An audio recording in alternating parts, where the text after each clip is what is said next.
Mbola kavitsina ny vahoaka malagasy sy misitraka rano fisotro madio ankehitriny ary mbola mihaino anatin'ny lotony angamarony raha ny antotanisana vahoaka ny multiple indicateur cluster surveille ny taona 2024.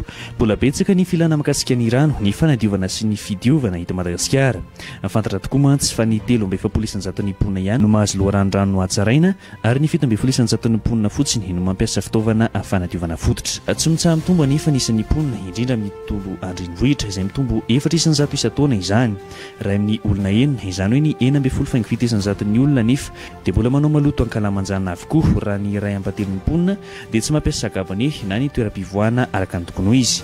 Ireo rehetra ireo nefa dia anisany miteraka olona goavana indrindra amin'ny lafiny ara-pahasalamana izay miteraka areti-pivalanana ny ankizy izay tena marifo kokoa manoloana izany.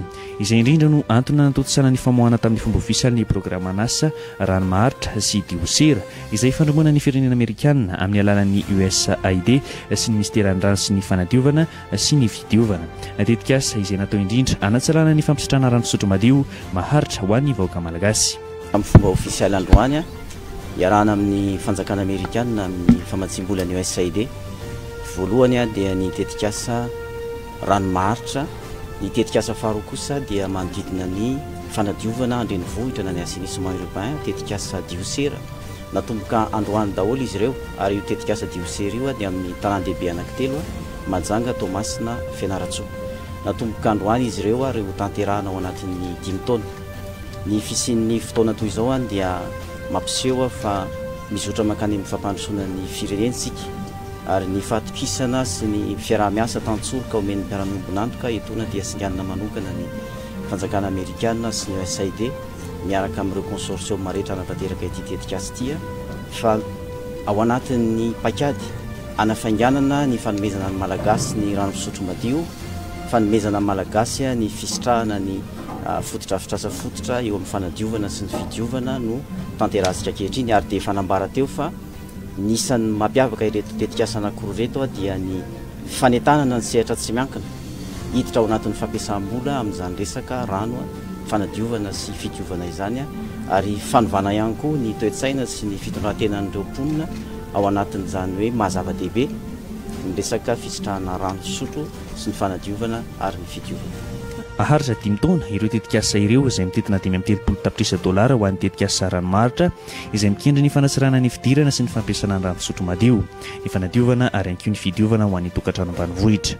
Raha mitetina $10 tapitrisa kosa ny tetikasa diosera izay mikendry ny ampitombo hatrany ny fidirana tokantrano amin'ny vokatra sy ny tolotra manara-penitra sy mora amin'ny lafin'ny fanadiovana eny an-tanan-dehibe sy ny manodidina. Ho an'ny Toamasina manokana izay misitraka ity tetikasa ity dia velim-panantenana ny amin'ny tohana toy ity izy ireo ampiainana ny vahoaka ao anatin'ny tontolo madio sy mahavelona. Ny antony Tamatavy anisany mahazo tombotsoa, mahazo famatsim-bola amin'ity diosera ity. Ny situation iainana any zany dia hitantsika fa maro ireo mponina no mbola manao maloto eny amoron-dranomasina sy eny amina toerana tsy tokony anaovana an'izany. Porofin'izany ohatra raha manadio ny canal de Pangalana izahay dia akoatran'ireo fako volo sy ny karazany dia misy ny maloto izay ataon'olona izay anisa manahirana ny manadio azy. Ka ity atrikasandroany izay natomboka androany ity dia nahazo an'izay famatsim-bola izay Fianaratsoa, Majunga, Tamatavy le $10 millions ao anatin'ny 5 taona zany dia zava-dehibe ho an'ny Tamatavy io. Ao anatin'io ihany koa zany no ilaina ilay raha ataontsika hoe raha manadio canal ohatra ny mpiasan'ny commune betsaka amin'ireo WC loatsy olona ndresaka na ny kabonen'olotsotra zany no milatsaka ny anatin'ireny canal reny. Zany rehetrarehetra zany dia misy fiatraikany amin'ny fahasalamana.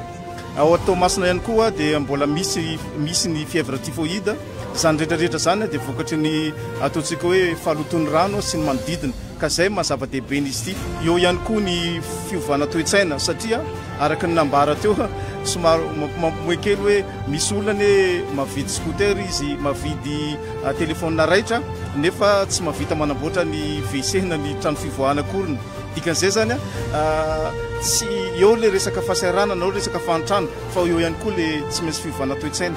Zany rehetrarehetra zany no mila jerena mba ahafahana hoe ananatsika olombelona salama afaka miasa amin'ny andavanandro satria ny loto dia miteraka tsy fahasalamana ary tsy fahasalamana dia visatra foana ao anatin'ny toekarena zay natongavanay eto amin'izay mpisitraka izay famatsim-bola zay amin'ny alalan'ity tetika saranomaritra ity dia olona mahery amin'ny 2:07 sy 7 hetsy no ahazo tombotsoa amin'ny fisitrahana izaka fahadiovana ka ny 2:03 sy 3 hetsy no mahazo ny rano fisotro madio ireo rafitra ireo dia ho tantanin'ny orinasa eny an-toerana no fa ny tetikasa ho an'ny fiara-miasa amin'ny fanjakana sy ny tsy miankana ny tetikasa diosera kosa dia olona misy 5:07 sy 2 hetsy no isitraka ny tolotra faradiovana fototra sy tsara tantana